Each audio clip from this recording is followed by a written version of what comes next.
কঠিন এক পরীক্ষার সামনে দাঁড়িয়ে রংপুর রাইডার্স ও সিলেট টাইটান্স বিপিএল এর বাঁচা মরার মিশন দু দলের সামনে। পা ফসকালেই যে বিপদ। এলিমিনেটর খেলে জয় পেলেই কেবল আসরে টিকে থাকার স্বপ্ন বাঁচিয়ে রাখতে পারবে তারা।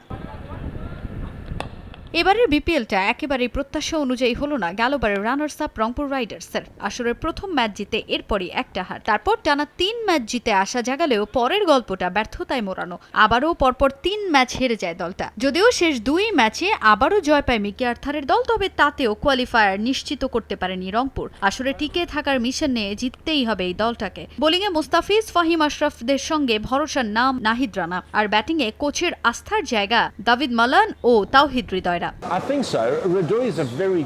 আমাদের গুরুত্বপূর্ণ মিশন শুরু হতে যাচ্ছে। এখানে ভুল করার কোনো সুযোগ নেই। আমার দলের সবাইকে নিয়ে আমি সন্তুষ্ট। সিলেটের বিপক্ষে ম্যাচের আগে নতুন করে কোনো ক্রিকেটারকে আমরা যুক্ত করছি না। তাওহিদ হৃদয়, ফাহিম আশরাফদের নিয়ে আমি খুশি। ওদের ফর্ম আমাকে স্বস্তি দিচ্ছে। সেরা একাদশী আমি পাবো এখান থেকে। সিলেটের বিপক্ষে জিততে আমরা আত্মবিশ্বাসী। শুধু তাই নয়, যে কোনো দলের বিপক্ষে জয়ের জন্যই আমরা প্রস্তুত আছি। এই ম্যাচটাও আমরা জিতবো।